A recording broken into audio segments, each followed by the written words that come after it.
Hi అండి అందరికీ. ఈరోజు చికెన్ ఫ్రై చేశాను. హోల్ చికెన్ ఫ్రై అంటే ఫుల్ కోడి అనమాట. గ్రిల్ చికెన్ లాగా చేద్దామని అనుకున్నాను కానీ అస్సలు బాగా కుదరలేదు. నార్మల్గా నేను రెగ్యులర్గా చికెన్తో చాలా ఐటమ్స్ చేస్తుంటాను. ఏ కొత్త ఐటెం ట్రై చేసినా కూడా చాలా బాగా కుదురుతుంది అనమాట. ఫుల్ కోడి ట్రై చేద్దాము, వీడియో కూడా తీసుకోవచ్చు కదా అని అనుకున్నాను.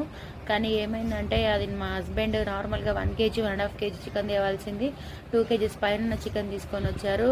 అది నార్మల్గా అన్ని మసాలాలు పర్ఫెక్ట్ కుదిరినాయి. మ్యారినేట్ చేసి పెట్టాను 5 hours. అన్నీ బాగానే ఉన్నాయి కానీ అది ఫ్రై అయ్యేటప్పటికి చాలా ప్రాబ్లం అయిందనమాట. ఫ్రై అవ్వలేదు. 40 minutes పట్టింది. ఎంత కష్టపడి చేశాను. అసలు చాలా డిసప్పాయింట్ అయిపోయాను అనమాట. బ్రెడ్ క్రమ్స్ వేసాను. టేస్ట్ అయితే బాగా కుదిరింది కానీ కోడి అనేది సరిగా అంటే ఎక్కువసేపు ఫ్రై అయింది, రెండుగా విడిపోయింది అనమాట. ఎక్కువసేపు ఉండడం వల్ల ఇట్లా మనం వేయగానే మరిగిపోతున్నాను అనుకున్నాను కానీ అసలు అది అవ్వలేదు.